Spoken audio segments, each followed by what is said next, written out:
If someone ever asked me, Sophie, when did you realize you were the extra in your own family? I wouldn't answer right away. How could a 6-year-old child possibly understand what it feels like to be replaced? But I remember the day everything changed. It was the day my younger brother, Liam, was born. That day, as my parents cradled him in the hospital, I overheard my mother whisper to my father, "He's our miracle, the one we've been waiting for." I was too young to grasp the weight of those words, but they planted a seed of doubt that would grow into a lifetime of feeling like I was never enough. Before Liam came along, my childhood in Portland was filled with peaceful moments. Every night, my dad would read me classic novels while my mom gently combed my hair, sharing stories about grand adventures. I used to be the little girl riding on my father's shoulders every weekend to Waterfront Park, where we'd collect Smooth River rocks together.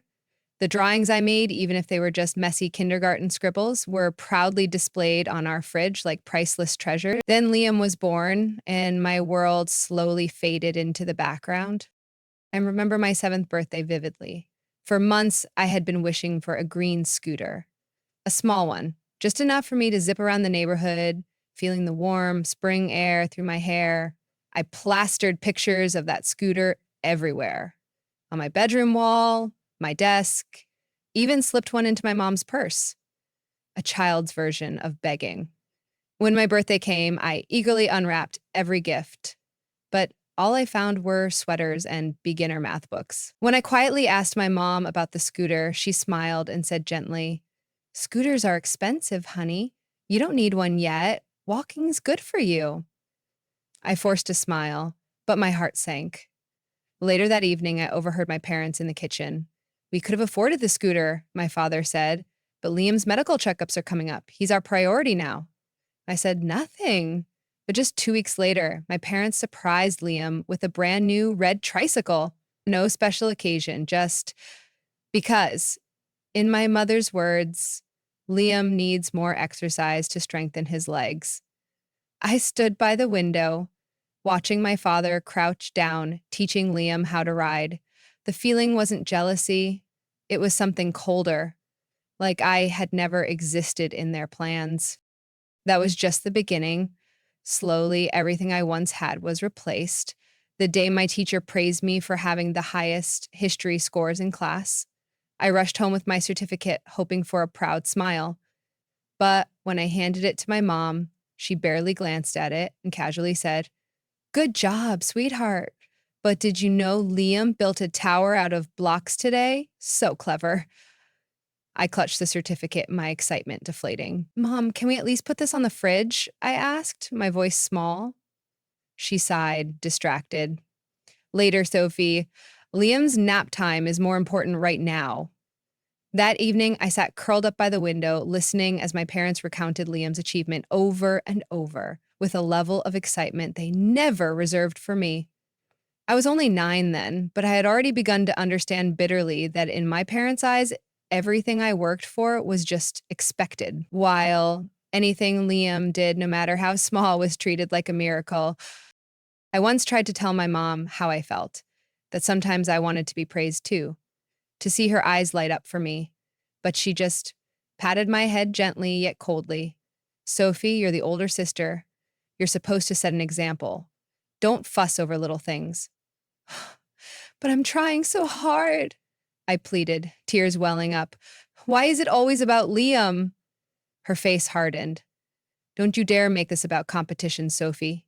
He needs us more than you do." And so every emotion, joy, sadness, hurt, was locked away in an invisible box inside me. The favoritism only grew more obvious as time passed. Liam was allowed to be messy, selfish, even rude, always excused with, "He's just a kid." But me, I was expected to be patient, to understand, above all, to accept my role as the shadow behind the family's golden boy. Back then, I wasn't strong enough to fight back, but deep inside, a part of me had already started to go numb, and that was only the prelude to everything that would come next. Oh, at 14, I earned my first paycheck, a part time job at a cozy coffee shop on the corner of Hawthorne Street, just a 10-minute walk from home. The job wasn't glamorous, but to me, it felt like a ticket out of Liam's suffocating shadow. Every afternoon after school, I carefully brewed coffee, wiped tables, restocked pastries. That small taste of independence made me feel worthy. I dreamed of saving enough to buy a sketch pad I desperately wanted, or maybe just a good pair of earbuds without having to ask for permission. But that dream crumbled after just 4 weeks. One late evening, as I got home from work, my mom called me into the living room. Her voice was sweet in that familiar, dangerous way I had learned to recognize. Sophie, your father and I have talked. It's good that you're earning money, but as the older sister, you should learn to share with your brother. Liam wants to take soccer lessons at the community center, but the fees are quite high. Starting this month, you'll give him half of your wages. All right? I stood there, speechless. Soccer lessons? I kept my voice steady. I can help watch Liam after school. I can even kick a ball with him at the park for free. But that money is from my work, Mom. Don't start, Sophie, she snapped, her tone sharp enough to cut. You're not the only one who works hard in this family. Liam deserves opportunities too, and you're going to help make that happen. Mom tilted her head, her gaze sharpening. Sophie, don't be selfish. You should be proud to support your brother. If you keep holding on to this narrow mindset, you'll never learn what it means to sacrifice. I wanted to argue, but I knew it would only make things worse. In the end, I could only nod, my heart sinking. From that day on, every month, I handed over a thick envelope with half my pay, supposedly for Liam's soccer lessons. In reality, I watched him wasted on comic books, new earbuds, and even expensive branded hoodies. Not once did my parents stop him. That was just the beginning of countless other times I was obligated to share. Liam got used to borrowing my things without asking, my cherished notebook, even the first denim jacket I bought with my own hard-earned money. One time, I caught him bragging about that jacket at school, grinning as if it were some kind of trophy. When I confronted him, my father simply sighed. He's still young, Sophie. He doesn't think things through like you do. As his sister, you should be more understanding. He's not a baby anymore, Dad.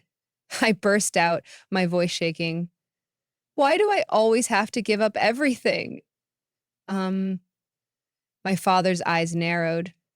Because that's what family does, Sophie. Stop acting like you're above us. Understanding?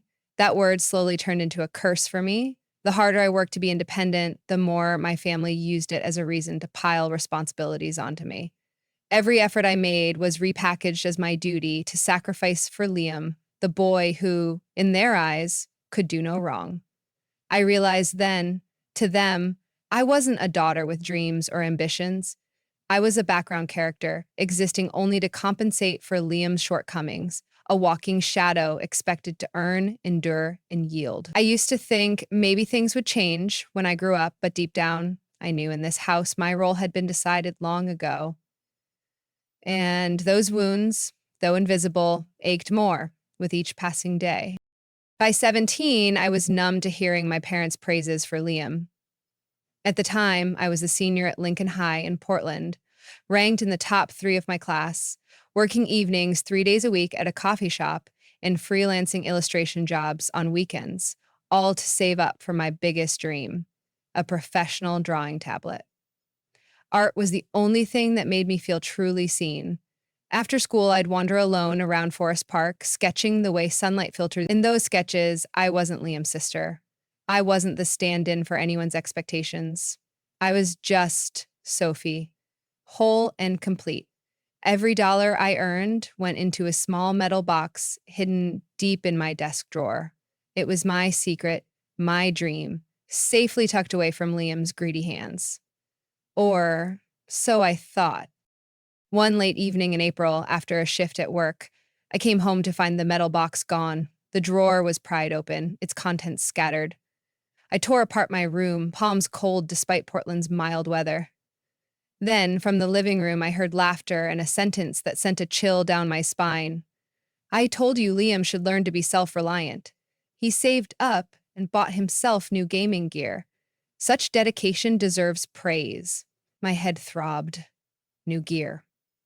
The money I had scraped together over a year reinvested into my brother's frivolous hobby. I stormed downstairs, blocking the TV where Liam sat, proudly showing off his new setup. Liam, that was my money. You took my metal box, didn't you? He shrugged, not even bothering to look up. You can earn it back. It's not like you're doing anything meaningful with those stupid drawings anyway. You had no right, I shouted, my voice cracking. I worked for that money. Liam smirked, leaning back. Cry about it, Sophie. Mom and Dad don't care, and neither do I. I turned to my parents, waiting for a shred of fairness, but my mother only sighed. Sophie, hiding money in your room was irresponsible. You should have given it to us for safekeeping. Liam needs the equipment to pursue his interests. As a sister, you should support him. My father added, his tone flat. Money is just a tool. What matters is that family shares with each other. Share? No, this wasn't sharing. This was theft, disguised under the noble-sounding excuse of being a good sister. You're letting him steal from me? I said, my voice trembling with rage. My mother's eyes flashed. Enough, Sophie. You're making a scene. Go to your room. That night, I sat in my dark room, my heart heavy. But this time, I didn't cry. Instead, I opened my laptop and searched for a new job. I needed more than a coffee shop paycheck, more than freelance scraps. I applied to be an assistant at a local art gallery. The work was grueling, hanging frames, cleaning, editing exhibit catalogs late into the night. But at least it was a path out of this endless cycle of thankless sacrifice. In the following days, I left early, returned late, avoiding everyone in the house. The kitchen light stayed on every evening. Liam still laughed loudly over his new gadgets, and my parents pretended not to see me walking past in silence. One night, as I slipped past the living room, Liam called out mockingly, What, too good to talk to us now, Sophie? Keep running, big sister. I ignored him, but the words stung, a reminder of the family I was slowly losing. But I no longer cared. Every time I closed the gallery door behind me, I knew I was getting a little closer to my own world, where no one could take away what I had chosen. 1 week after turning 18, I left home. No party, no farewell, just a quiet Sunday morning. While everyone slept, I packed my bag, grabbed the keys to a small rented room in Selwood, and closed the door behind me. No one stopped me. No one even asked where I was going. And that was the last time I ever lived there. Oh, in the years that followed, I poured all my time into work. By day, I was an art gallery assistant. At night, I took on freelance illustration gigs. Weekends were for small events, anything to earn more. Those first dollars from my passion, though modest, made me feel like I truly existed, standing on my own 2 feet. Then a local art exhibition changed everything. Ethan appeared in front of my display, quietly observing each sketch of Portland in the morning fog. No small talk, no pretentious art critiques. He simply stood there, nodded, and smiled. You make this city look like it's alive, he said. We exchanged numbers that day. No rush, no noise. But from that moment, Ethan gradually stepped into my life, patiently, gently, and unexpectedly warm. Ethan was an architect, 4 years older than me. His family lived in Salem, the kind of family I thought only existed in movies. Dinners together, parents who spoke to each other with kind eyes, and questions about work or life that never carried judgment or comparison. The first time I visited Ethan's home for Christmas, his mother hugged me tightly at the door. She didn't ask about my grades or my salary. She simply said, "Was the drive okay, sweetheart?" That one simple question nearly brought me to tears. You're part of us now, she added, her voice warm, and for the first time, I felt what it was like to be truly welcomed. 3 years later, on a rainy autumn night, Ethan knelt on a small patch of grass under a soft amber streetlight and handed me a simple gold ring. Sophie, I don't want you to just stay behind the sketchbook. I want you to walk through life with me in every real moment. I nodded, no hesitation, but happiness, as always, never came easily to me. News of our wedding quickly reached my old family. Less than a week later, my mother called. This time, there was no fake sweetness. She got straight to the point. If you plan on abandoning your family on such an important day, I'll have to reconsider the inheritance. Liam will be named the primary heir. I scoffed. Inheritance? An old apartment still under a loan? A car my father was still paying off? Or perhaps the pile of debts Liam had racked up from his reckless spending. They thought that was leverage. They thought I still longed for a place in the tiny world where they had kept me trapped for so many years. You can't buy my loyalty, Mom, I said, my voice steady despite the anger bubbling inside. This wedding is mine, not yours. She laughed, cold and sharp. You'll regret turning your back on us, Sophie. Family is forever, whether you like it or not. The next day, Liam started texting. You're so ungrateful. Mom and Dad raised you, and now you're planning to make them a laughingstock in front of everyone. A wedding without family, what a joke. Or wait, maybe that's your thing, playing the victim for pity points. He sent a follow-up message. I bet your precious Ethan doesn't even know how selfish you really are. I didn't reply, but the phone wouldn't stop buzzing with their venom. A few old friends reached out too, mostly well-meaning. Family's still family. If you can forgive, you should. Your wedding's supposed to be a happy day. Don't let stubbornness become regret. I understood. They hadn't lived in that house. They had no idea what it felt like to be worn down piece by piece. Ethan sat beside me through those nights, quietly holding my hand.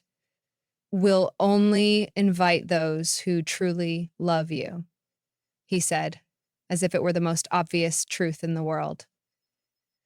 That was when I knew. This time, I wouldn't back down. 1 week before sending out the invitations, I received a message from my mother. Family needs to talk. Not over the phone, and definitely not through outsiders. I knew outsiders meant Ethan.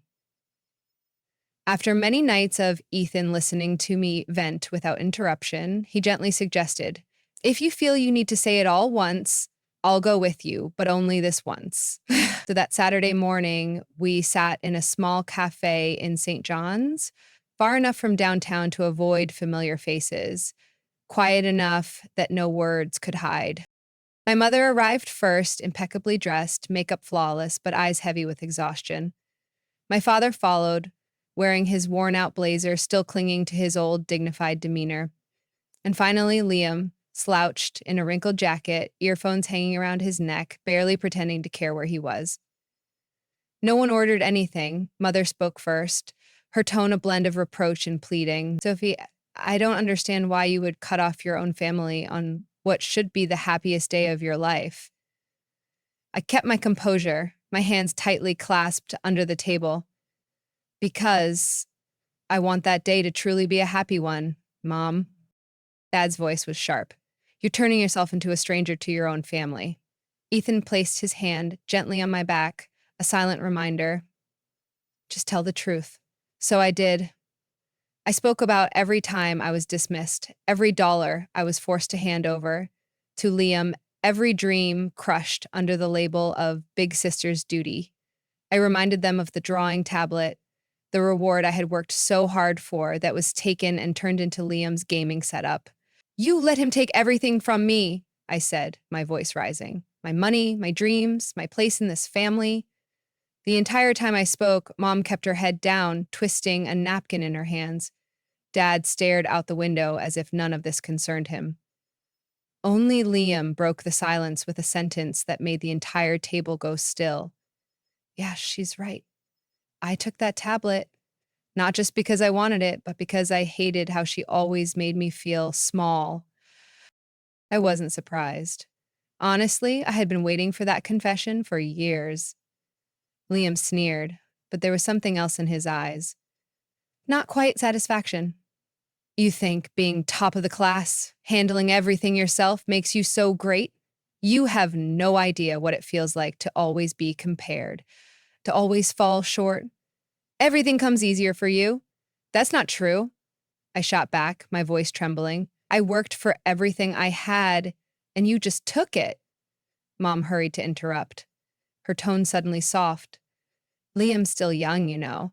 He's just confused. Confused? Liam was 24, and I was far too familiar with how this family disguised every fault as mere confusion. I stood up, dragging a heavy silence with me, but then, unexpectedly, Dad spoke. If it's just about money, your mother and I are willing to cover all the wedding expenses. Consider it an apology. Ethan gave my shoulder a gentle squeeze. I took a deep breath, meeting Dad's eyes. My wedding isn't something to be bought in exchange for silence, Dad. I don't need anyone's money but my own. Liam shot up, his chair slamming against the floor. Fine. Keep hiding in your little bubble of independence. By the time you realize family is what really matters, it'll be too late. You don't get to lecture me about family, I said, my voice low and steady. Not after everything you've done. His words didn't hurt anymore. If anything, they made my resolve clearer than ever. We left the cafe, walking away from people who used to call themselves family, and from a simple truth. Some bonds, no matter how close by blood, can't be healed with apologies that come too late. Oh, and I thought that meeting would be the end of it. But I had underestimated my mother's need for control. 3 days later, she showed up unannounced at the gallery where I worked.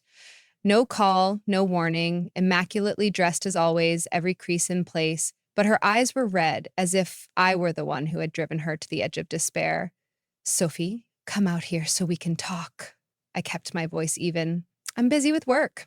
You can leave a message. She stood right in front of the entrance, clutching her leather bag. You can't keep running away like this. We're family. I stepped forward, maintaining just enough distance so she couldn't touch me. Family isn't an excuse to disrespect someone, Mom. You're breaking my heart, Sophie, she said, her voice cracking dramatically, loud enough for passers-by to turn their heads. How can you do this to the woman who gave you life? The gallery staff began to notice, pretending to stay focused, but their glances were obvious. My manager shot me a concerned look. I knew I had to put an end to this. You should leave. If you don't, I'll have to call security. For the first time in my life, I saw my mother actually step back. She turned away, visibly shaken. But I knew this wasn't over. As she walked away, she called over her shoulder. You'll see, Sophie. You'll need us one day, and we won't be there. That night, my phone exploded with calls from relatives. My aunt, my father's sister, even a distant cousin from Boise, each with their own advice. Don't do something you'll regret when you're older. She's still your mother. Families fight, but a wedding should have everyone there. And Liam, he sent me a voice recording. You know, I made a bet with my friends, wondering if you'd actually dare have that wedding without Mom and Dad. Can't wait to see who'll show up to celebrate with you, for real. Oh, and Ethan, he added, his voice dripping with malice. Good luck keeping him when he sees what a cold-hearted sister you are. I didn't respond, but Ethan did. He sent me a simple message. Tomorrow, we're changing every password for the wedding services, and we're hiring security for the big day. We began tightening every step of the preparations. The guest list was thoroughly reviewed, and every vendor was instructed to confirm any requests directly with me or Ethan before making changes. I knew too well my parents wouldn't accept being left out, and I was right. A week later, the banquet manager called me, sounding confused. Miss Sophie, someone claiming to be your father just requested to change the seating chart. He said there must be a head table for your family and asked to add 12 more guests. I thanked her for calling and reminded her we had a password. They wouldn't get through. But what sent a chill down my spine was my mother's message right after. If you want everyone to see you as an ungrateful daughter, I'll make sure you succeed. She included a photo of me as a child, smiling with her, captioned, I raised her and this is how she repays me. I didn't reply. I didn't cry either. Instead, Ethan and I arranged for an additional layer of security at the wedding. We didn't discuss it much, but the way he looked at me, steady, calm, was enough to remind me I wasn't facing them alone anymore. Some close friends expressed concern. They're doing this because they care about you, Sophie. Don't be too harsh. I stayed silent. There are things outsiders will never understand, and they don't need to. With 5 days left until the wedding, every morning I woke up to new messages from Liam, a mix of mockery, insults, and bossy demands. My parents had switched to emails, attaching old family photos as if those images could patch up the years of damage. One email from my father read, "We gave you everything, Sophie. How dare you paint us as the villains?" But all I felt was relief. For the first time, I was living for myself. 3 days before the wedding, I got a call from Harper, an old high school friend I hadn't spoken to in years. "Sophie, there's something. I'm not sure if I should bring this up, but lately I've seen some posts about you on Instagram. Are you okay?" I frowned. "What do you mean?" Harper hesitated. "They're saying you're having a mental breakdown, overwhelmed with wedding stress, acting irrational, that your family's so worried, but you've cut them off." I didn't need to ask who they were. I opened Instagram. I had unfollowed most of my family long ago, but when I checked my mother's account, the posts appeared immediately. As parents, the most painful thing isn't being rejected by your own child, but watching them spiral out of control and being powerless to help. Praying Sophie finds herself again before it's too late. Beneath were hundreds of sympathetic comments, shares, words of encouragement, all directed at them. No one asked why I had chosen silence. At that moment, Ethan walked in, phone in hand, his expression calm but firm. "Liam just called the venue, claimed to be my brother trying to add 25 seats for your extended family." I froze. Fortunately, the staff there knew better. They checked with me first. Ethan sat next to me, opened his laptop, and started reviewing every vendor account. "We need to be ready for the worst. If they're bold enough to impersonate me, they won't hesitate to show up and cause a scene." That night, we held an emergency meeting with the security team. The wedding was initially planned with standard security, but after everything, I knew my parents wouldn't quietly stand aside. We upgraded the entire plan. QR code check-in for every guest, internal security covering each section, and a rapid response team on standby for any unexpected disruptions. I didn't want my wedding to become a battlefield, but I also wouldn't allow anyone to ruin it. The next morning, I received an anonymous email. Subject, "Family is forever." The message was brief. "Who do you think you are to deny the very people who gave you this life? It would be such a shame if your wedding became the talk of the town because of your blatant ungratefulness." Attached was a photo of Ethan and me at a suit fitting, clearly taken from a distance without our knowledge. Chilling. I immediately forwarded the email to Ethan. He simply replied, "I'm handling it." That afternoon, Ethan's lawyer got in touch. Papers were already prepared to request a restraining order should my family engage in any harassment on the wedding day. Any sign of trespassing, disruption, or defamation would trigger immediate legal action. Ethan didn't say much, but every action he took made me feel safer than any words of comfort ever could. The night before the wedding, I sat on the balcony, watching Portland bathe in cold orange lights. The city remained loud, but I was all too familiar with the silence from my family. No congratulations, no messages asking how I was. Instead, the same old blame. "She's bringing this on herself. Your poor parents, suffering because of her stubbornness." Hmm. I read them, but didn't react. Explanations wouldn't change anything. People believe what they want to believe.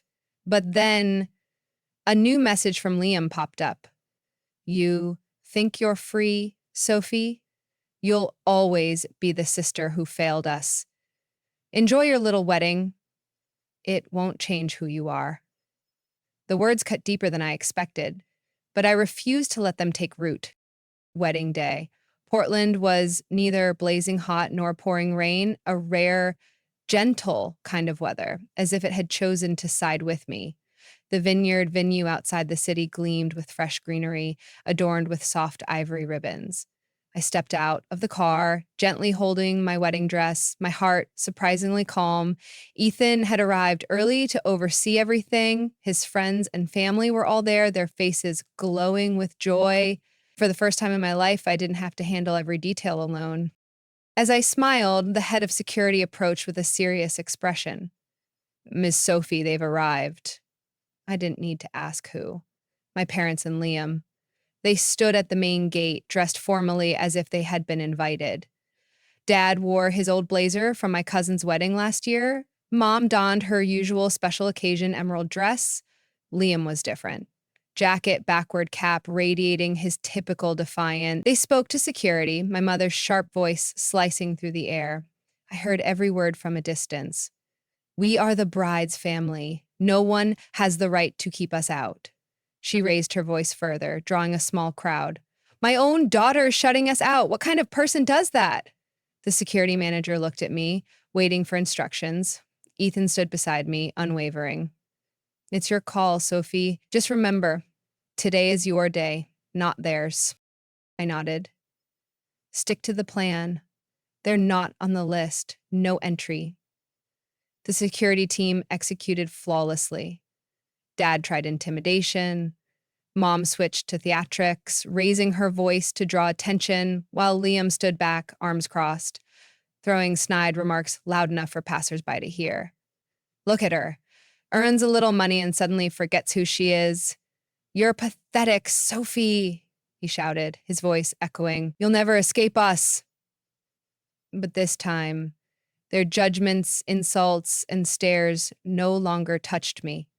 They were outside. I was standing in my own moment. I turned away from the gate, walking straight into the venue. The string quartet began to play.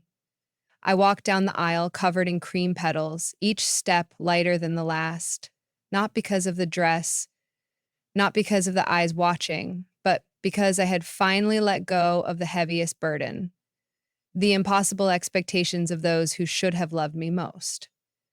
Ethan stood waiting at the end, his smile as steady as my anchor. In that moment, I realized for years I had been running after validation from a door that was never going to open. Today, I no longer needed it to.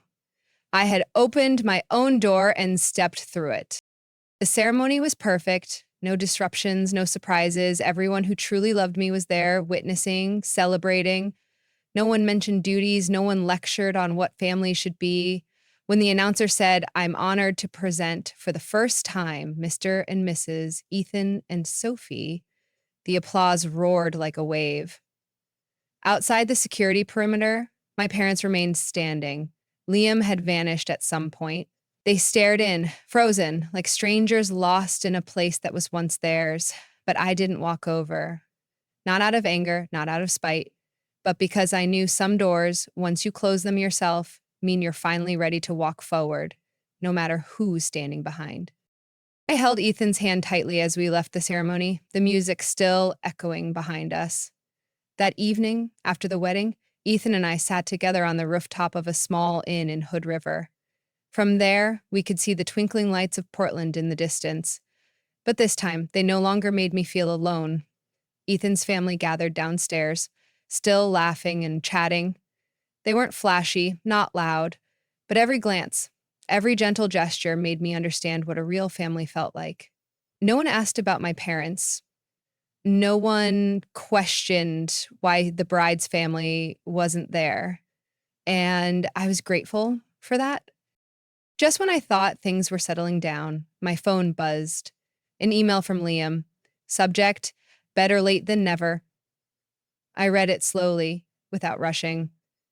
"Sophie, I know I have no right to ask for your forgiveness. I also understand why you did what you did today. These past weeks, I've been thinking a lot about what I've done to you, about that tablet, about the things I said, just to feel less pathetic myself. I've signed up for therapy. Maybe you won't believe it, but for the first time, I want to do something on my own without hiding behind mom and dad.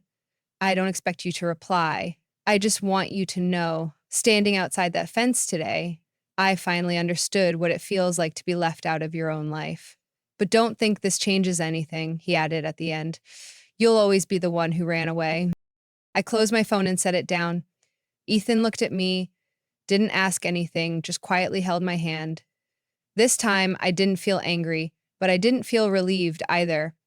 What remained was clarity.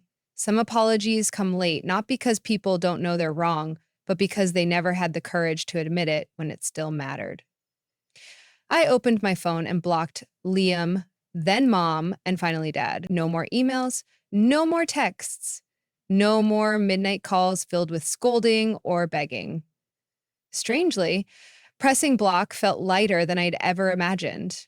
It wasn't an act of angry severance, it was liberation. I no longer resented them, but I would no longer allow them to have a say in my life. The next morning, Ethan and I left the city. No fanfare, no dramatic goodbyes, went to a small coastal town in Washington where no one knew my story, where people simply smiled at each other on the streets, asking about life in small, gentle conversations. During morning walks along the beach, Ethan held my hand tightly. We talked about little things: a newly opened bakery, a stray cat the whole town was helping, planting more rosemary on the balcony of our upcoming apartment. No more heavy questions about fulfilling duties. No more reminders of years spent being a backdrop for blind favoritism. I was living the first days of a new chapter, light and peaceful. When we returned to Portland, I cleared out every photo, file, and link that kept me tied to my parents. Not to deny my roots, but to stop letting the past dictate my present. Ethan watched as I finished packing everything away, smiling as he said, "Finally making space for the things you truly want to keep." He was right. That wedding wasn't just a celebration, it was a boundary. I'll never let something happen to him anymore, once and for all.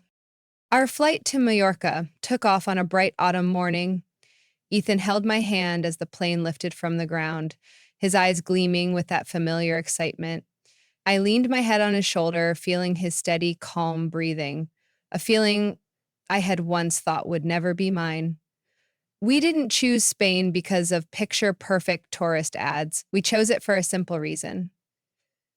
I wanted to stand on a cliff, looking down at the Mediterranean Sea, where no one knew me as Sophie anything, where no one cared I had once been Liam's sister or labeled the ungrateful daughter. I wanted to start from zero, at least for 2 weeks. Mallorca welcomed us with warm sunlight and salty sea breeze. White villas perched along steep hillsides, winding cobblestone streets leading to small cafes where locals sipped coffee slowly, unfazed by the constant stream of tourists. I realized I was breathing easier. No more notifications from my old family. No more unsolicited advice from people who never stood in my shoes. No more prying eyes or half-hearted questions about responsibility and duty, and that was enough. On the third afternoon in Mallorca, Ethan took me to a small seaside cafe. We sat beneath a trellis of jasmine facing the endless blue of the sea. He held my hand, gentle yet firm. "I know you're not one to talk much about feelings, but today I want you to hold on to this moment. Not for me, for yourself." I looked at him, not answering right away. There were too many things I wanted to say, but in the end, I just exhaled slowly. I used to think happiness meant making everyone else happy, working hard enough, being good enough, being proper enough to be recognized. I paused, squeezing his hand, but it turns out happiness comes from knowing how to say no to people who don't know how to value you. Ethan didn't say a word, but the smile in his eyes told me he understood. "You're stronger than you know," he whispered, his voice barely audible over the waves, "and I'll always be here to remind you of that." The following days were quiet. We slept in, ate late breakfasts, wandered narrow alleys, snapped a few unedited photos, laughed at small, silly things. In the evenings, we sat on the balcony, watching the sunset sink slowly, as if the world wasn't in a hurry to be anywhere else. For the first time in my life, I was living without needing to prove anything to anyone. When the honeymoon ended, we returned to Portland. Life didn't suddenly turn into a fairy tale. Work was still busy, bills still arrived, but the difference was, this time, I knew how to draw boundaries for myself.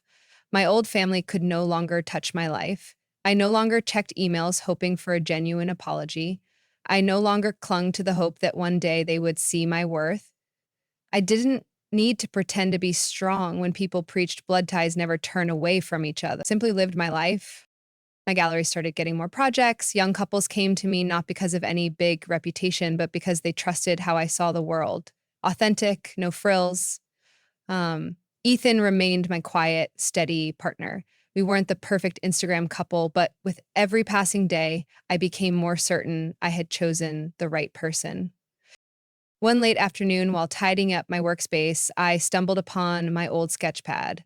Not the one Liam had taken, but the one I later bought with my own hard earned money. I touched it and smiled.